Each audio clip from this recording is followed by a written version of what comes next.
and welcome everybody to the first race of the year. That is the 2021 Bahrain race number 1 of the Formula One World Championship. Probably the greatest championship since last year's championship of the Formula One world. Okay, so and just let me just mute in the other microphone because that's not going to help. Okay, so welcome everybody. This is the podcast for the Bahrain Grand Prix, which was fascinating, exciting. I'm well joined as ever by the expert Italian Fabio. Hey, how you doing? Hey, he's barely awake today, so that's lucky. That's lucky. Yeah. I guess it's going to be mostly me this week. Well, there we are. Could be worse. Could be worse. Let me just Could be worse. Yeah. Let me move over slightly because I feel like I'm not central. Okay, so Bahrain Grand Prix. Boy, we were expecting some ups and downs, and boy, did we get them. A fantastic race, I've got to say, with a very surprising winner. I won't spoil it. The spoiler alert coming up. By the way, I will announce who actually won it, but I won't say right now. I'll let you go away, pause this video, go and find out who won, and then we can talk about it further. Basically, it was a great qualifying, very a dominating qualifying by what we all expected was the pre-season favourite, the Max Verstappen, who I'm not going to call him Maxident anymore because I feel this year he's going to. Oh, hang on a minute.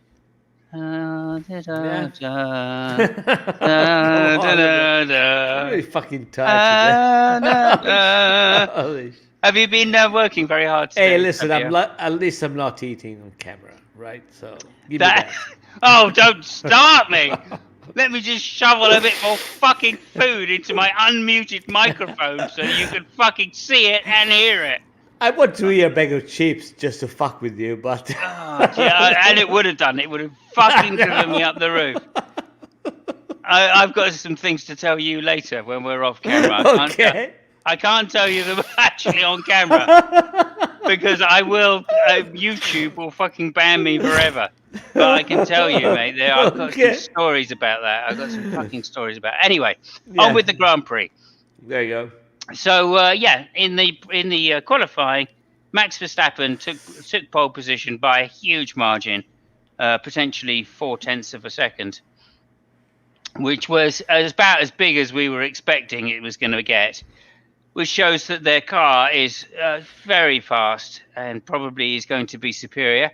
Through the practice sessions, it was kind of rumored that also that the race pace of the Red Bull was also faster than the Mercedes.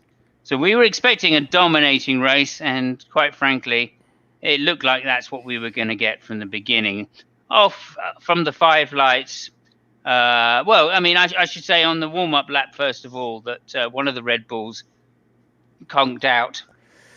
Engine gave up the ghost. Electric problems, probably, if I know Honda.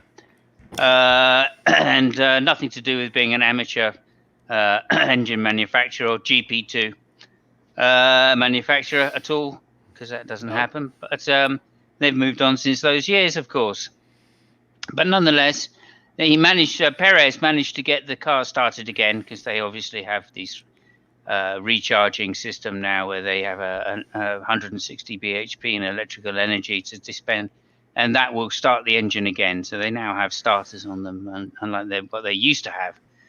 Anyway, he managed to start the engine again, but had to go into the pit lane, of course, as per the rules, to start from the pit lane because he dropped to the back of the grid.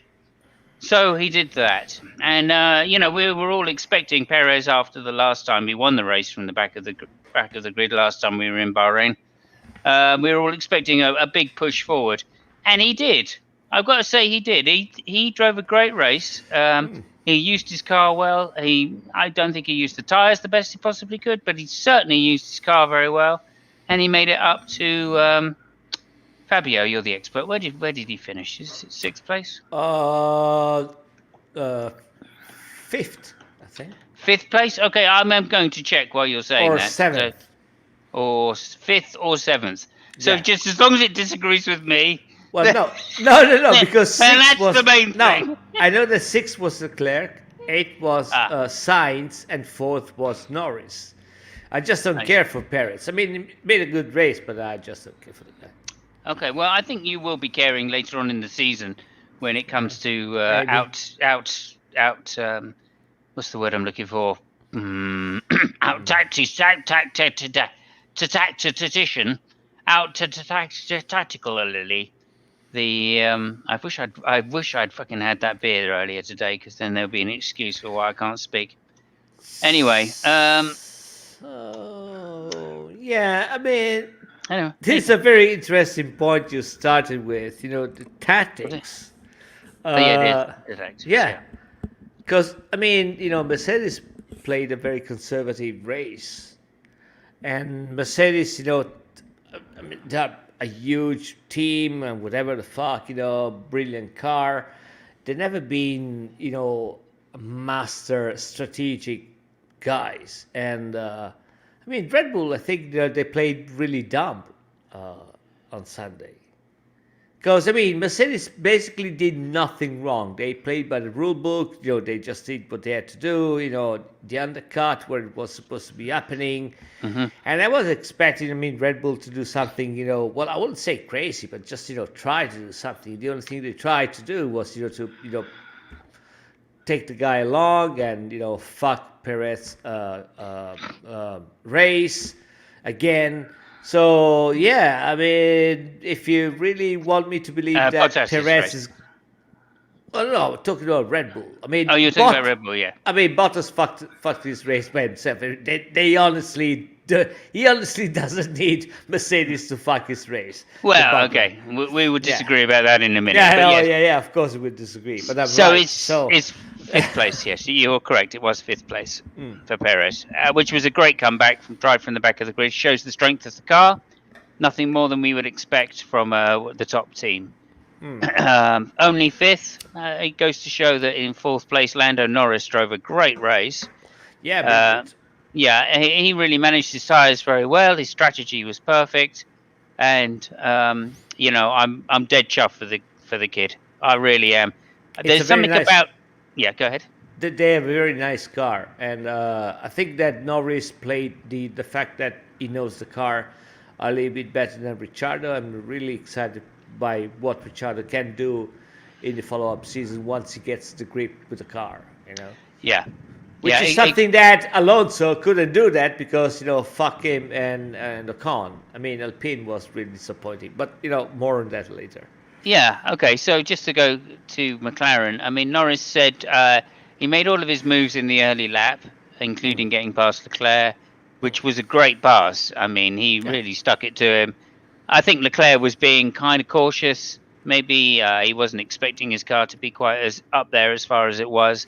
He got a brilliant start, as always, from Leclerc. He is a great starter. But Norris managed to get him back, and Norris said from there on, he just had to manage his tyres till the end. And Leclerc probably knew that these tyres would not have lasted. I mean, they had difficulties with that. It made a bloody good restart. When Mazepin decided to go and see what was the wall made of. I mean, the restart was fucking brilliant, and the best part of the restart was Bottas chickening out and just lifting the feet. Say, oh, these guys are gonna crash, so I'm gonna win the race because this is Bottas for you guys. So, but it didn't work like that. I mean, the restart was brilliant. But I think he didn't have the confidence in the tires in the first stint with the red tires, and the second stint wasn't as good as he thought it would have been. I mean, but all in all, I mean, if we talk about Ferrari, and I mean, if you want to talk it right now, I know. I'm just I mean, you got to look what happened last year, right? So I see the glass half full. So. Yeah, I mean, it wasn't that bad. I thought it was pretty good. I mean, again, this is the beginning of the season, and therefore I do think also that it bodes well for the rest of the year because, of course, Ferrari are one of the teams that will update their car and improve their car over this season. So I'm looking forward to it. I think Ferrari got a good chance of getting into that third place, which is where I put them in, I think, in my predictions. Now, the point I was just going to make about Lando and McLaren, of course, was he said he looked after the tyres. That's something Ricciardo couldn't do, and that's why he fell back, I believe, because he couldn't look after the tyres. And that, as you say, goes down to being able to, being familiar with the car and the setup and the chassis, more importantly, to know how hard you can lean on the tyres to take what kind of life out of them.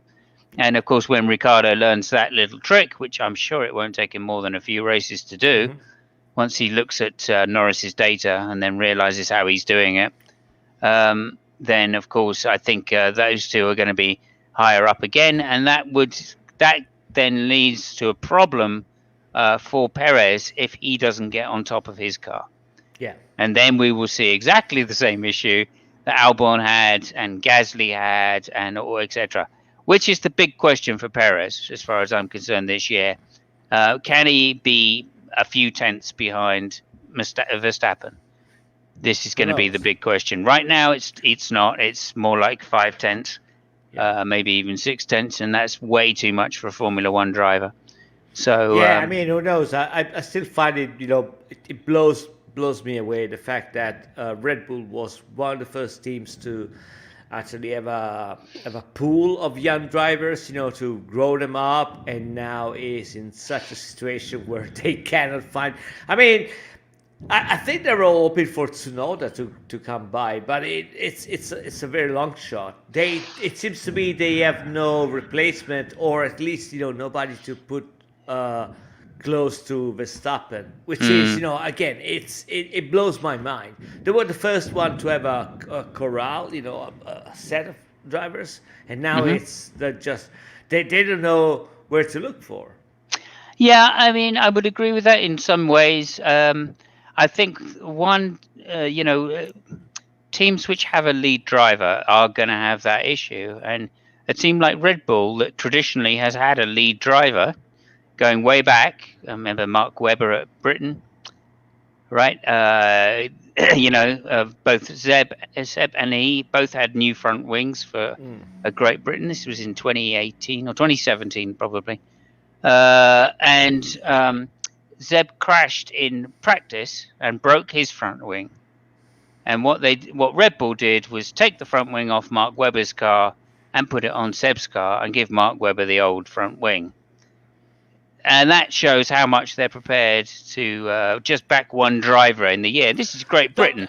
We're not all the way into the season. There was no clear winner. Mark was still doing very well.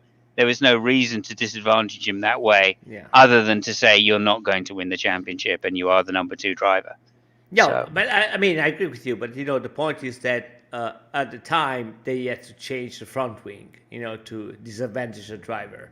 Now the car just stops on the track. Or if you want to go last year, sure. I mean, I'm not equating the two. Yeah. I'm saying this is why they've run out of drivers. This is why why their pool of drivers hasn't come through. So they've got an extra load of drivers to be able to go, that's okay, we can just take 2 drivers from an internal thing.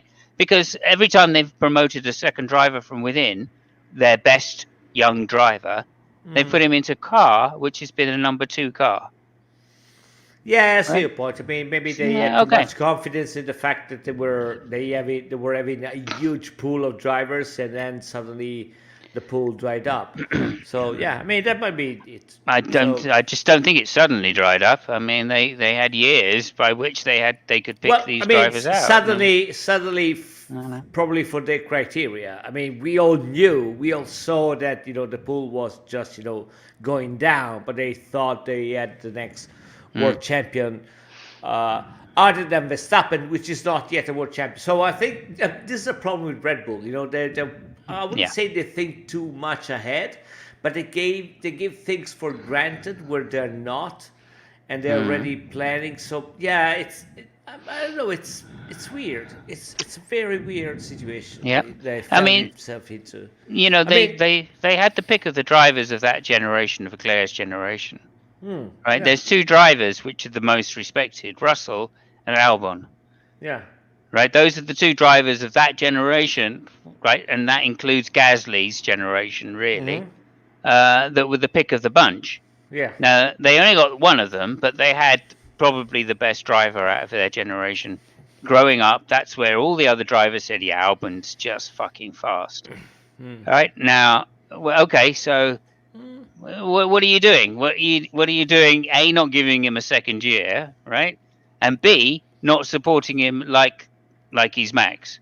Yeah. Right? He's not going to beat Max because Max was special from his year. From his generation, Max was the best driver. Okay, but that's not to say now that Albon couldn't get on terms with him and at least have helped Max win a championship by now. So Because unless you've got... you just say that they have a gift for fucking drivers up. Yeah, basically, Yeah. Kvyat, Yeah, okay. Gasly, I'm with you. Gasly, you know, they should have just promoted Gasly. I thought what they should have done is take Hulkenberg. Oh, That would have yeah, been I'm that with would have you. been my guess, right? Somebody who with you. Yeah. could really handle a nose sensitive car. Yeah. All right, somebody who was fast, had experience, wasn't going to get in the way, wasn't going to upset apple carts, no matter how fast he got. Right, he was still going to play the team game. Whereas Perez is not going to do that. If Perez gets a sniff at the front, he's away. And he almost did this race. Yeah. Right? Remember, he was extremely fast in practice, probably faster than Verstappen. So clearly, he's going to be helping Verstappen set up the car this year, whereas, I guess Albon couldn't do that, etc. No. Gasly could. There's no reason why they couldn't have just re-promoted Gasly. He was stunning last year in an inferior car. He's clearly got the speed. He's matured since his first Red Bull session. And why don't they just accept that whoever they put in that car is going to be disastrous against Max unless they give them the right support, which means equal parts and equal chance of winning, right? No, okay, they're not doing it. I understand they don't want to do it. But if they're doing it in such a way that that hinders the second driver to this degree, I don't understand. I don't understand because they're throwing away manufacturers' championships, which, let's face it, that's where the big money is. Right. Anyway, I just wanted to get that off my chest because I'm not a fan of Perez being there. Although presumably he still contributes money. He is a paid driver after all. Yeah. So there's that side of it.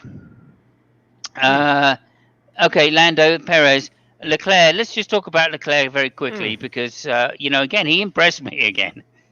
He really did. He's mighty when his coolness in the car. His speed is still obvious, even though he's in a car which is a little bit slower. And afterwards, his interviews are just superb. That young man is wise beyond his years and acts like he's a world champion already. Yes. So that's something we pointed out from the very beginning. I remember we were talking about the guy even when he was in Alpha. I mean, the guy seems to be that has been in F1 like for fucking ever. He's really brilliant. He knows exactly what a car can be. Even if I think the car made a huge leap from last year. Apparently they found out 40 horsepower out of the blue, and that brings back to the thing that we said about in the preseason when it was talking about what that guy said about the fuel and all the stuff. That makes a lot of sense to me. Even I mean, the more I think about it, the more I think. But I digress. The guy is really solid, and I think that. The fact that he has Sainz as a teammate is another thing which is really solid. I think Sainz is in the same position as Ricciardo is in McLaren. He doesn't know the car too much. He had kind of a kerfuffle at the start, but then he drove a very solid race. He got eighth, which is a good recovery. It's a good recovery. I mean, the car is basically aiming for the lower tiers of the podium, by everybody expectation. They're not spending too much and they're working for that.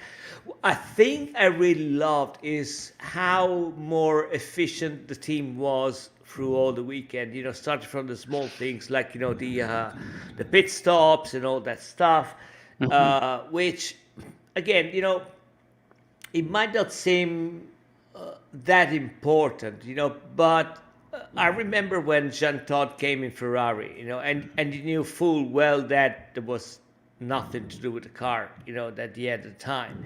And one of the first things he said is, well, I mean, we have to start from the little things that we have to improve, because we can't work on the big stuff.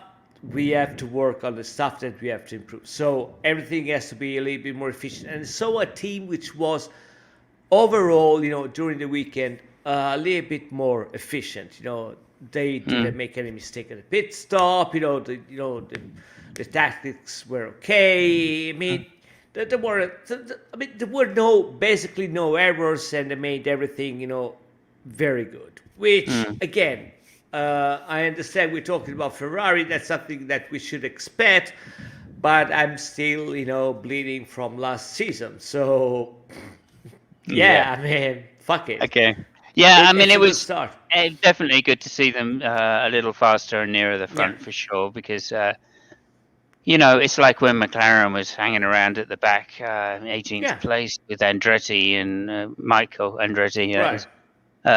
It was very disappointing to see a car that good finish that low down, although that was what happens in Formula One from year to year. They are prototypes every year, and as such, they can be badly wrong. All right, and it's obviously the skill of the teams that makes them not wrong, and this is what Mercedes is suffering from. They've produced basically a bad car, in inverted commas, bad compared to the competition. But of course, they've managed to do something amazing with it, which is to understand its mistakes and set the car up as best they can, and then rely on the talent they've got in the car to get it through the weekend until they can redevelop the car and find that rear end stability, which they so desperately need and is obvious. Yeah. No, I agree with you. I mean, the car is not. I mean, the Ferrari car is not. The best car, which is on the grid, of course. But I loved how they were able to work on the car. It seems to be the aero efficiency is back on. I mean, they have good high speed on the straight. Not bad. Yeah. Yeah, the engine is. It turned out to be, well, I wouldn't say. It's a good engine right now. I mean, even the Alpha showed up. It's a very nice car. They just I think they finished outside the points for a smidge. Kimi was 11th and Giovinazzi was 12th. And I think that if Alpha didn't make that mistake with the tires in Giovinazzi, he might have got to points. So they're there. I mean, the old package, engine, transmission, stuff like that is, back on track. Yeah, they made a lot of progress from last year. Yeah. However, it still looks to me like they're maybe 20, 30 horsepower down on the Honda, and maybe 20 or 10 down on the Mercedes. It is a car that, by their own admission, and I actually understand where they're coming from, is a car which is aiming to fight for the third place of the podium at best. And I get it. You started from. They'll be lucky. They'll be lucky to get there. They'd be lucky, but sometimes you make your own luck, and this is what I was saying, before. If you try to pay attention to the things that you can improve, so you have a package that it works like that. You can work on your drivers, you can work on your pit stops. So work on the things that you can actually improve without spending tokens and things that you cannot do. And maybe you can start making your own luck, which is actually, it is the opposite of what Red Bull did. They had a brilliant car, and they fucked it up with the strategy, and they managed to. Even if I've got something to say about the last lap pass about. Good. Verstappen. Well, let me get there when we get there, because there's a few things I want to just go on. Okay, so Tsunoda finished in 9th place, which was very creditable for his first race in F1. I think he could have done better in some sense. He had a rookie kind of first race. He made some mistakes. He wasn't aggressive enough where he should have been, and he was too aggressive where he shouldn't be. That's what rookies do because they're coming from lower formulas where aggression is very well rewarded. And Formula One, it's just not as well rewarded. It can be, and you need to be in certain positions. But generally speaking, there's no point in fighting fights that you shouldn't win, right? Yeah. That you're not supposed to win.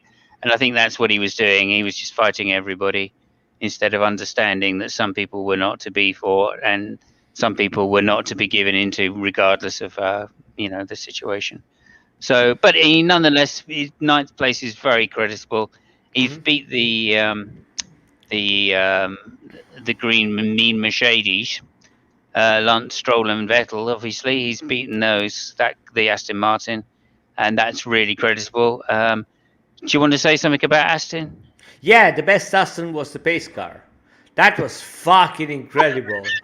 I mean, the noise that the car makes was bloody amazing. It's a very good car. And I saw the GP2 race in the afternoon, and as well, when the pace car had to jump in 2 or 3 times, and I swear to God, when they, with the microphones on the side of the track, that car made more noise than the GP2 cars. It's fucking brilliant. So yeah, good job Aston Martin for the pace car. At least they can put a car in front sometimes. I liked at least for a whole lap. I did like the fact that when they went on board, the car sounded as good as it did outside. Yeah. It was very rare that you go on board and you just hear an engine and you go, oh, yeah, it's a nice sounding engine, that one.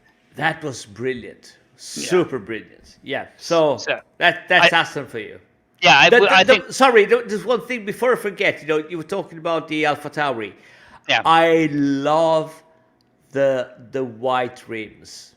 Yeah. They're so old school. I love them. I don't know what the fuck it is with those white rims. When I saw this, fuck me. They're so gorgeous. They're beautiful. Beautiful. It reminded me of the Schumacher's second car.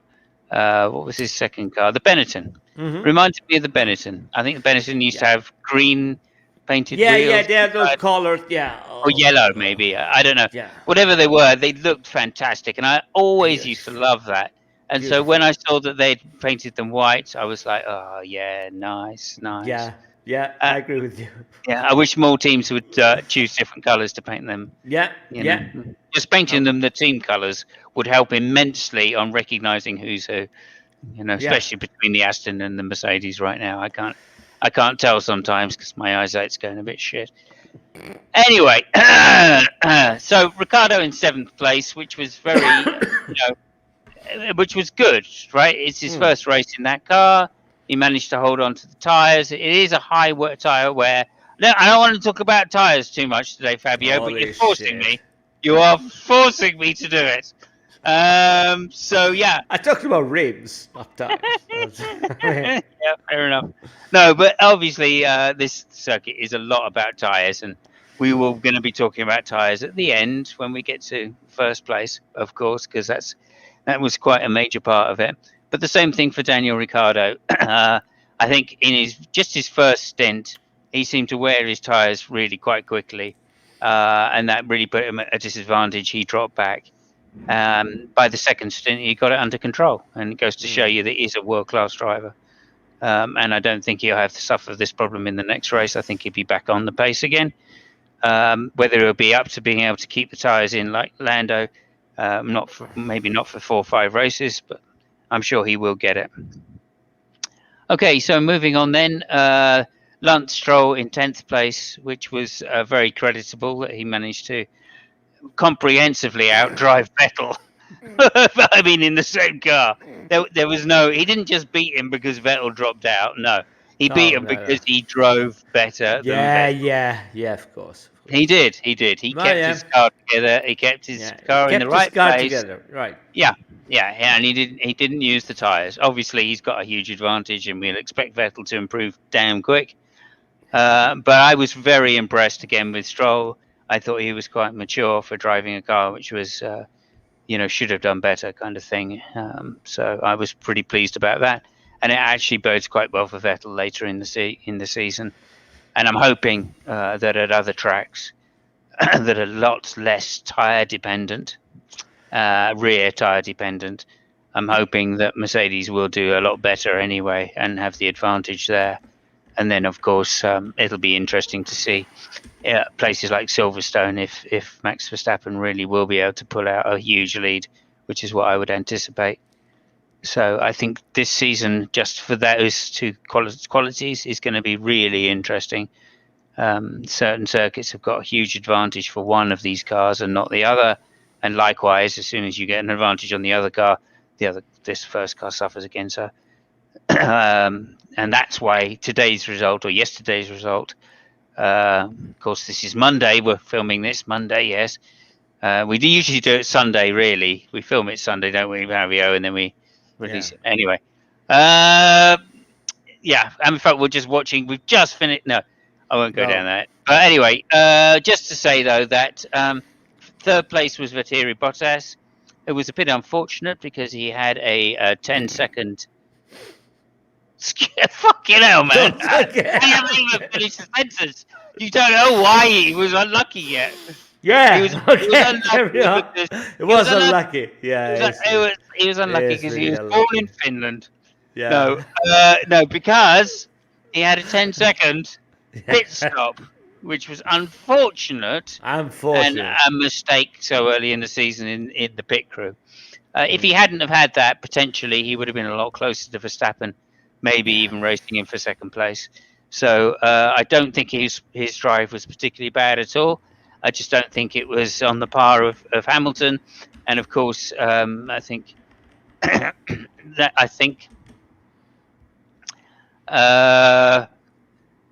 Vettel. Don't start on me, please, guys. What is it? I know, right? Okay, yeah, maybe I should have. I'm fucking pissed on him, right? No, I wish I was. I'm going to have a drink. I've deliberately, after yesterday's fucking Chris Mounty hang, I thought, right, that's it. I'm getting some fucking alcohol. Yeah. I've been dry far too long, obviously. So I went out and got 4 cans of Scrumpy Jack. So there we go. Anyway, I forgot to go and get one. Otherwise, I'd be drinking it now. Now, okay, so that was Bottas. He genuinely had a good thing, but unfortunately the Mercedes team fucked it up a little. But he was never really on the same pace as Lewis. He was always 2 to 3 tenths behind him, which is, again, too much in the top Formula One sort of category. You could say your bit very close. I'm going to go get something while you rate. Do you want a beer, sir? I'm here to serve you. There you go, yeah. I fucking do. Anyway. You fancy a coffee, sir? I'm here to serve you. There you go. Yeah. That's possible. Oh, no, coffee, fuck that. But I really, yeah. I need that cider. Bit of scrumpy. Anyway, so that was Bottas. Never really on the pace. Couldn't really keep his tyre in. Didn't have the outright lap time. Needs to improve. So that's no worries. Second place, Max Verstappen. I'm just going to turn it over to you because anything I say is obviously not going to be good enough. No, Max Verstappen, I mean, the thing is that he drove the race that he was supposed to be racing and he just lost it because I think it's a fucking idiot. Okay, no, tell us what you really think, Fabio, please. Yes. So the thing is that, there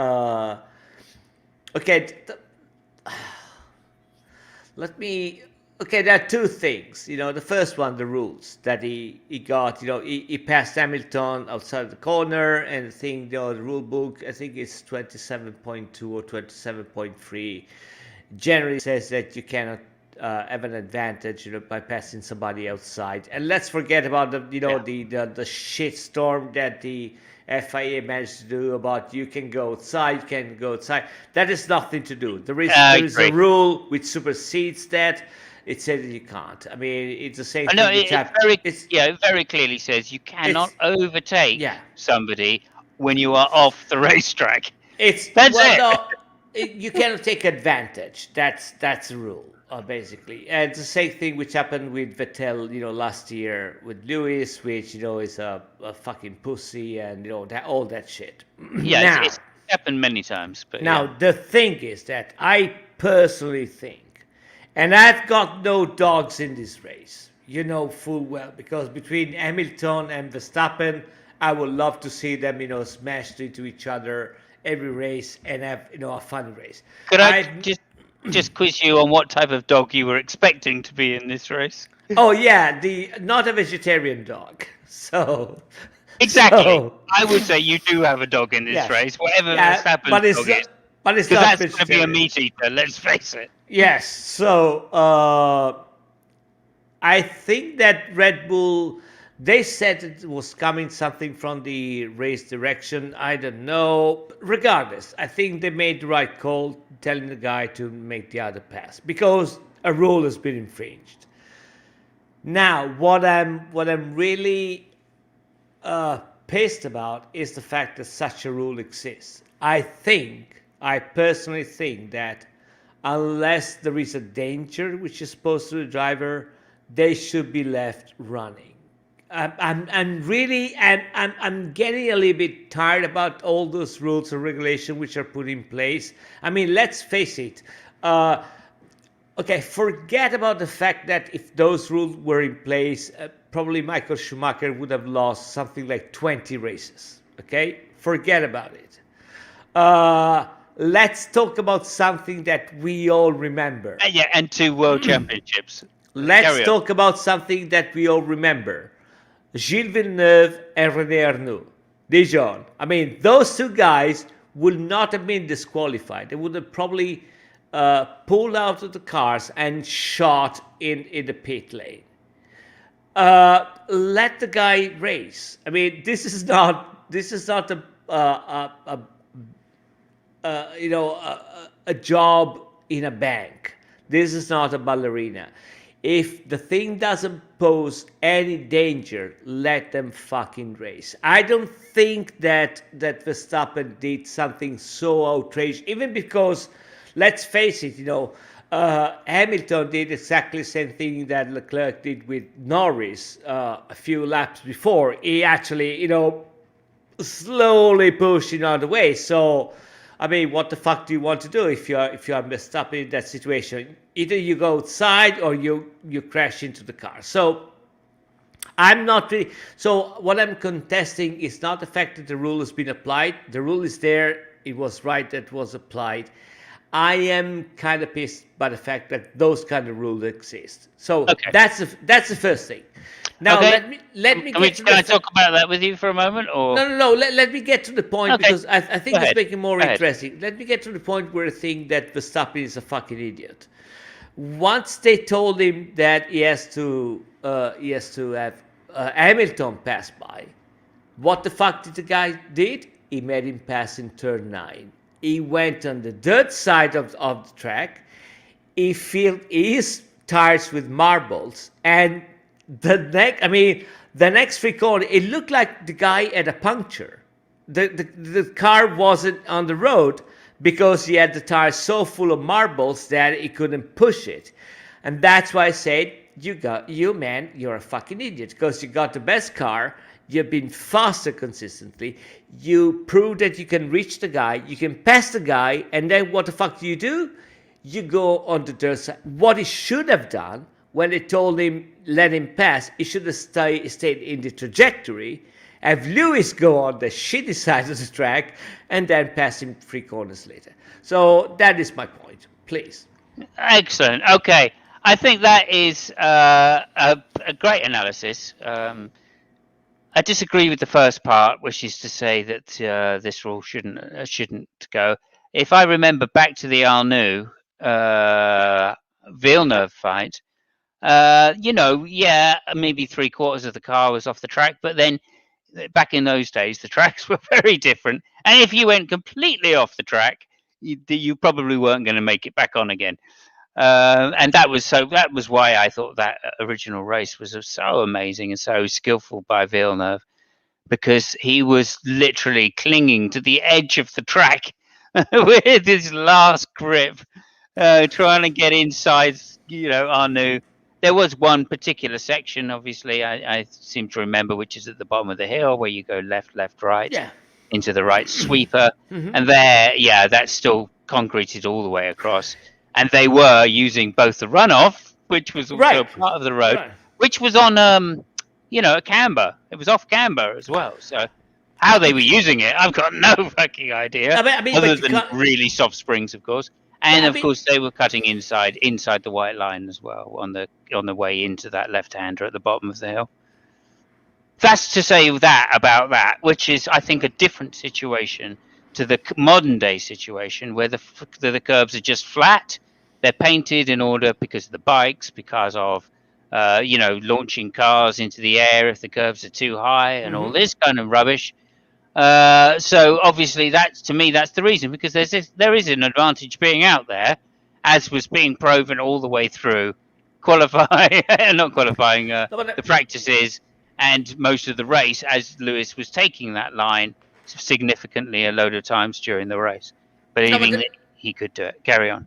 sorry. That's just the first point. That's just the No, first no, no. point. I didn't want to interrupt you. I mean, but No, no, go ahead. Go ahead. the thing is that you can't really blame the drivers for the track. That's what I'm saying. Yeah, So I agree. if the problem is with the track, you address the problem with the track. You put some stuff on the track so that they cannot do that. You do like in Monza. I mean, in Monza, the first chicane, you can't possibly do that because it's full of, I don't know what the fuck they put it, alligators, whatever the fuck they put it. And basically you destroy your car if you try to do that. Mm-hmm. What I'm saying is that if you are a driver and if you're not a pussy, like, Verstappen and Hamilton, they surely are not pussies. You get all the chances that you can get in order, to race faster and beat the other guy. So if you put them in a situation where eventually they can go out, I mean, what the fuck could the guy have done? I mean, of course, if you put a trench, and again, some, hippopotamus in the trench, well, of course it would have gone there. Even if you put grass, it would not have gone there. But if it's there, you got to take that into consideration. And if it doesn't pose any danger, it's racing, baby. I mean, again, I know you disagree with that, but if you think about last year or 2 years ago, 2 years ago, Vettel and Lewis in Australia, I think it was. I mean, the guy went outside, he put his old car on the grass, and he got back inside. Yeah, no, we've seen that at Monza, haven't we? Like, I mean, Alonso going around the curve, right? I mean, 200 miles an hour. It's not that those people do that on purpose. It's just that if I understand chance, that. Okay, let me cut you short there, because we're on the same side when it comes to that. Racing is racing. Mansell going around the Mexican thing and then the outside of Prost, I think.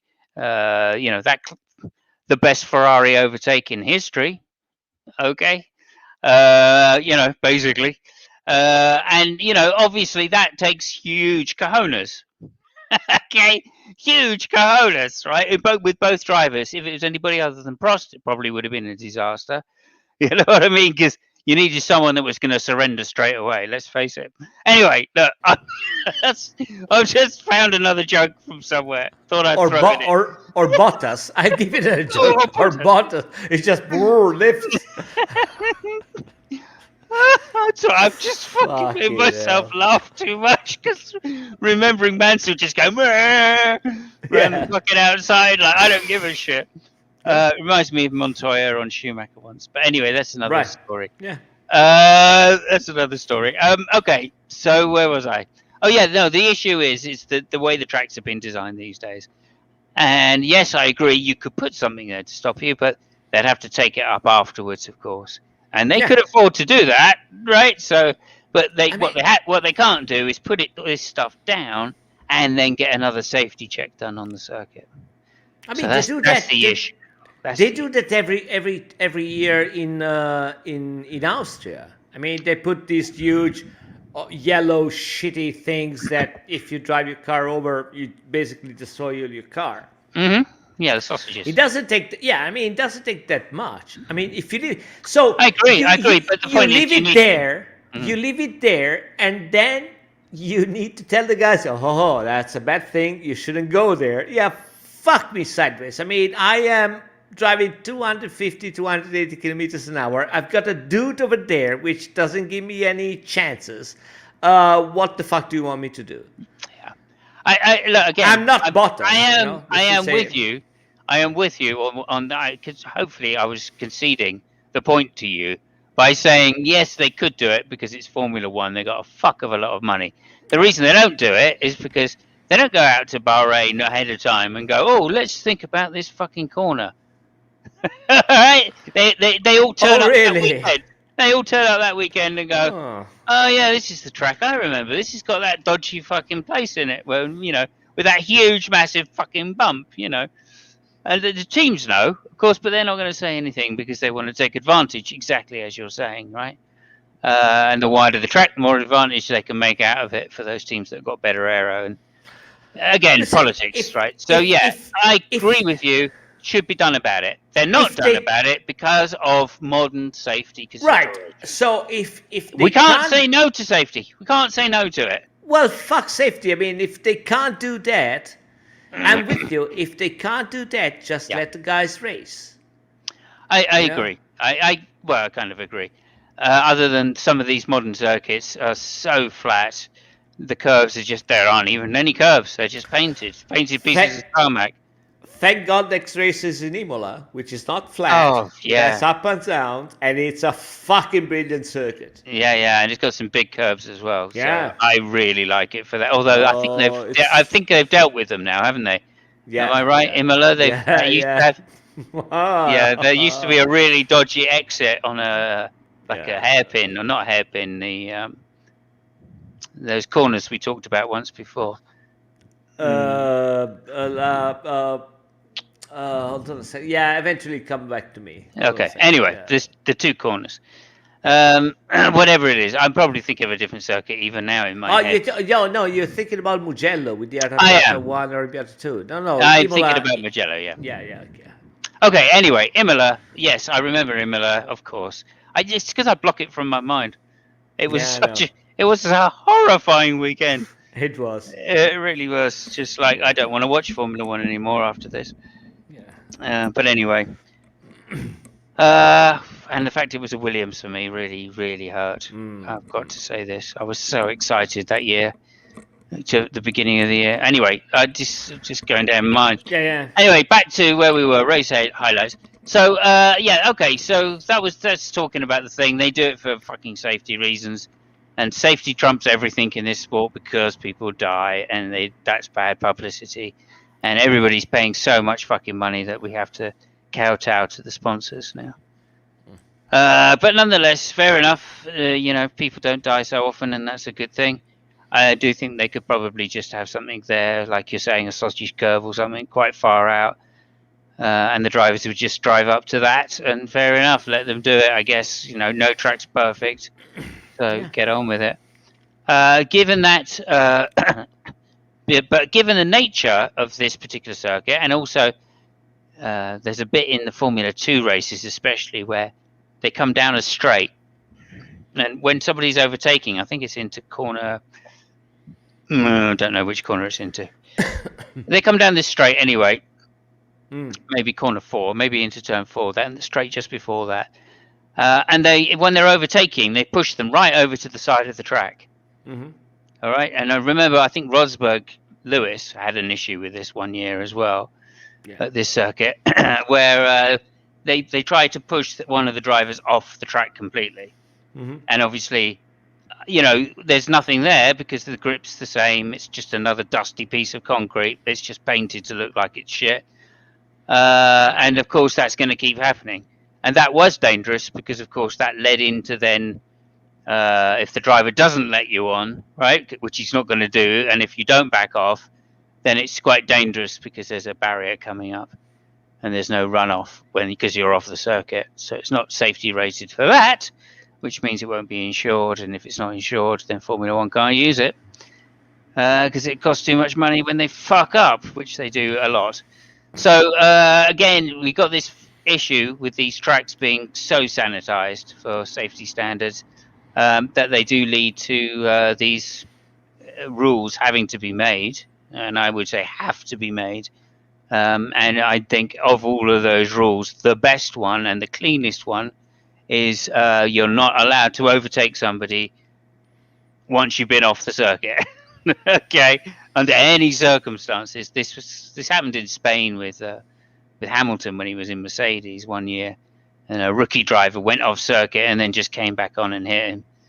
And that's kind of the reason that some of these chicanes were put in, where if you go off at a certain corner, you can't come back in, and you have to join the track later on at a certain point, etc. So again, these kind of rules have to be made for safety's sake, and unfortunately, that's how it is. And again, the better ones for me because it's the most clear. Okay, that's why it's just the most clear rule. If all your four wheels are over the white line, you are off the circuit. And that's just how it's got to be. You must give a car width, right? And that's the rule, which is in conflict with it. So again, you got to have interpretation, and it's the clearest rule that I can see. Even if somebody is forced off the track, they can't overtake in that situation. So that's my thing. I think the second point that you made was the really relevant point about it, which was Max Verstappen did well then to take the directive from his team in double quick time, but he literally drove off the racing line in order to let Lewis through. Yeah. I kind of see his thinking in that he did it at the beginning of a straight, so he presumably thought he could put his foot down, and in the toe down the rest of the straight he would catch up with Lewis. That he will not do again. I guarantee you. I mean, I don't know. I mean, besides the fact what I said before, that he went out of trajectory and got on the marbles, he also had him pass where Lewis had the DRS engaged. I mean, what the fuck was the guy thinking? I mean, it was insane. Totally. Yeah. Well, I mean, I think any racer will tell you what you do when you want to let someone overpass is overtake on the inside into a slow corner without going off the line. You just literally brake early. Yeah. They have to go to the inside. Right? They have a sharper turn to get in. They've been on the dirty side. You're just taking the corner normally. I mean, wouldn't that... If anything, you're getting a faster exit from the corner as right, well. I mean, wouldn't that have been amazing if Max Verstappen was setting his trajectory and with the hand would have told, Hamilton, go that. I mean, inside, fucking mate. Amazing. Yeah, I'll let you pass, you fucking moron. Go ahead, go on the shit stand over there. Yeah, but I don't know. I think... he will be told this, and obviously he's going to look at it and go, that was my mistake. And Max is, so he's not going to do it again. There's just no chance. That he knows now he can drive around the outside, right, and give the place back and still overtake Hamilton now because he's learned how to do that. Yeah, but you see, this is the thing with Verstappen, and again, I don't want to flog that horse, but if we compare him with Leclerc, okay, so Verstappen seems to be learning, but he learns only if he fucks it up. I see. And to me, I mean, the guy's fast. If I had a team, I would love to have him on my team, but I would still be really frustrated by the fact, I mean, listen, man, can't you think, 10 seconds ahead? Just give a little thought. I mean, you don't have to be a Nobel Prize or a Fields Medal. Just think about it. And the other thing which drives me crazy is that Red Bull is not exactly a newbie team. So, I mean, they know what kind of material they have. They should have told him, let him pass, and told him exactly where to do it. Pass. Yeah, at least at corner so inside, right? And do this and do that and do this and do that, and again, and that's another thing which drives me. it drives me crazy because again, Red Bull is not a team, and you will agree with me, that is shy of telling its drivers what the fuck to do, when the fuck to do it, how the fuck to do it. I mean, they basically drive. If they could drive the bloody car from the pit, they would do that, and sometimes they actually did. So it's beyond me. I think they have. That's a good point. It's really weird, but I'm the more time it passes, the more I think that they are a little bit too bamboozled by Verstappen in a good way. They put so much expectation on the guy that they really want to win a world championship with the guy that they lost their route. I mean, they were a ruthless team. They were, the kind of team that I wouldn't say that nobody wanted to drive for. The only reason why people want to drive for Red Bull was because the car was fucking amazing. But Adrian Newey, I mean, team-wise, fuck me, right? I mean, shit. I mean, give me the same money, I'll drive for anybody else, because those guys are ruthless. Not only they will tell me how to drive, they will tell me, okay, this is the car, this is how you're supposed to drive the car, and it seems to me that they kind of lost the plot in some way with Verstappen, which is, I mean, time will tell. If I mean, now you've mentioned that, of course, my mind instantly goes to the role that Vettel used to play. Now, when Vettel first entered that team, he was told exactly what to do. By the time he left that team, he knew where he had his own area marked out where he would tell the team what to do, and everywhere else he would do whatever the team said. Right. So I just think, that's what they're looking for. They're looking for someone that's going to give them that great feedback from the car that they want to know so badly. Because Adrian wants to know, right, tell me how it's handling in, the mid part of the exit, right? What's happening with the front wing then?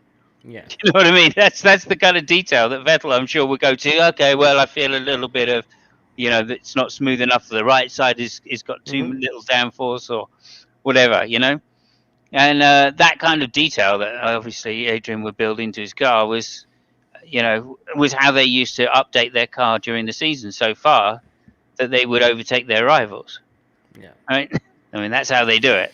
They have a very sensitive communication process back from the engineers, right, in terms of the data coming back from the car in order to feed it into the loop of making improvements in the areas of their software that they need to, and then improve the car through better manufacture. So no, and I agree. I mean, the thing that once you lose that edge as a team, you're just playing catch up, and this, I think, is one of the reasons why it took them so much time.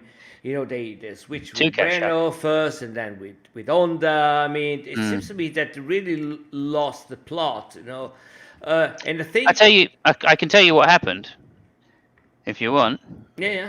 Which is Adrian Newey decided not to design 1 year. Yeah. That was it. Just 1 year. They got him back the next year because then the car after him was so shite. But he went off to do America's Cup design.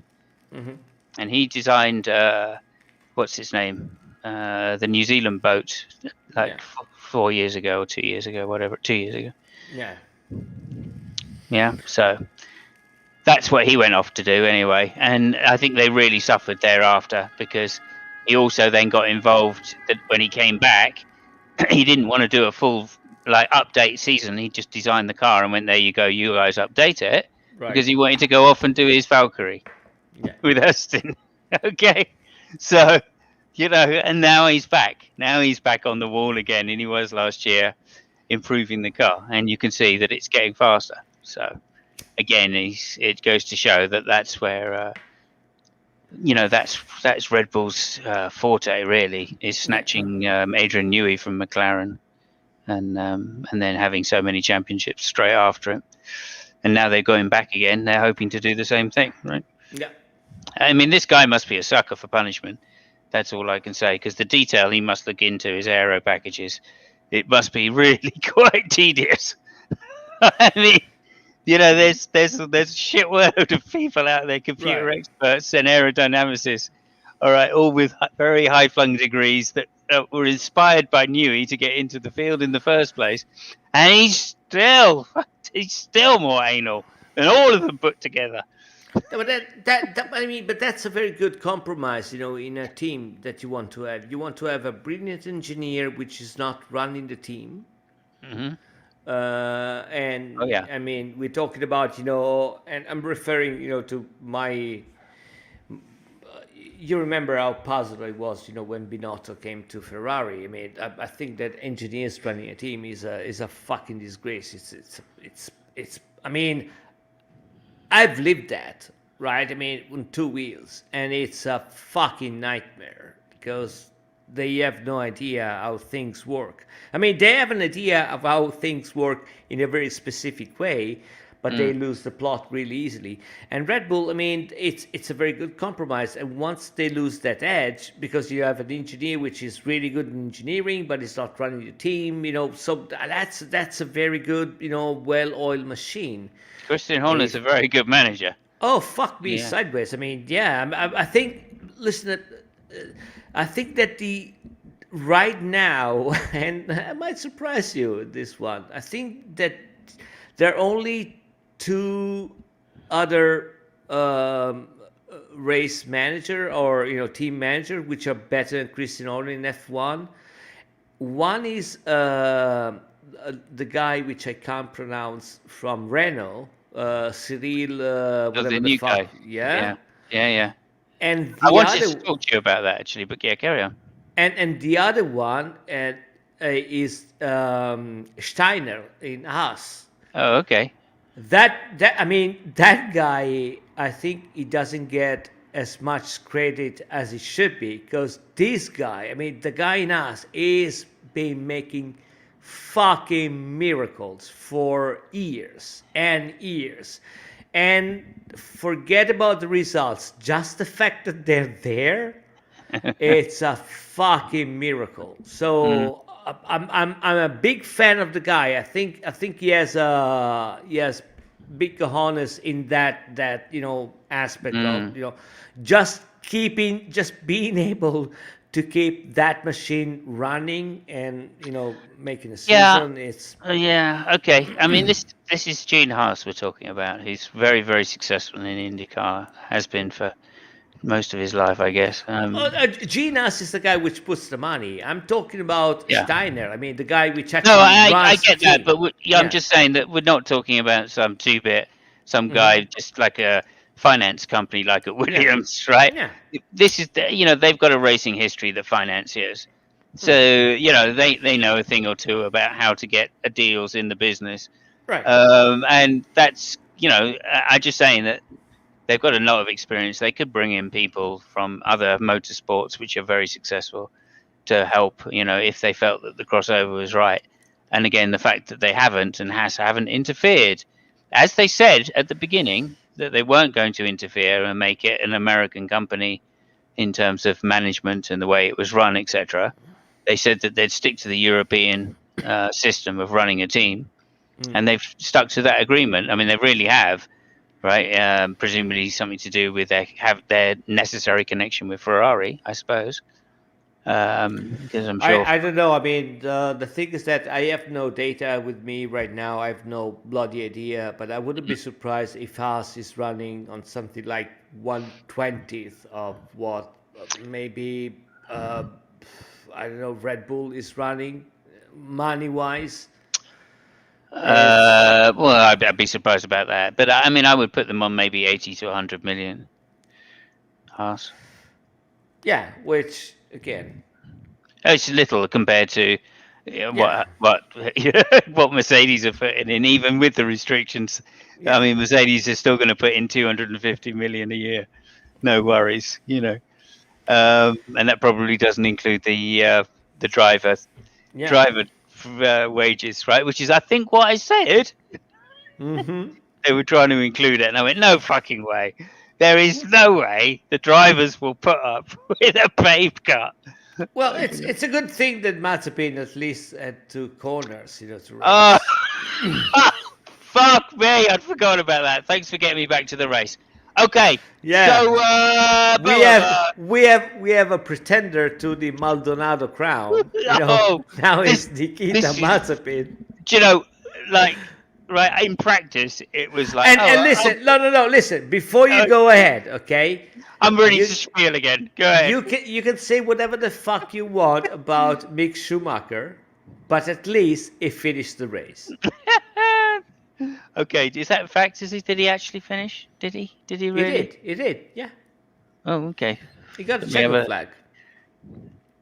Okay, well, you got the checker flag. I can't complain about that then. Yeah. Okay, so basically, Which is better than oh Alonso yeah, and there you go. I Mazepin, see. I so see. fuck He it. did. Yes. Yeah. It's the ones that didn't make it. Gasly. Yeah. Well, fucking hell, man, learn how to drive. Alonso, yeah. Alonso, of course, who Yeah. had brake problems. His rear brakes fucked. Yeah. Okay, so he has been known to be heavy on the brakes from time to time.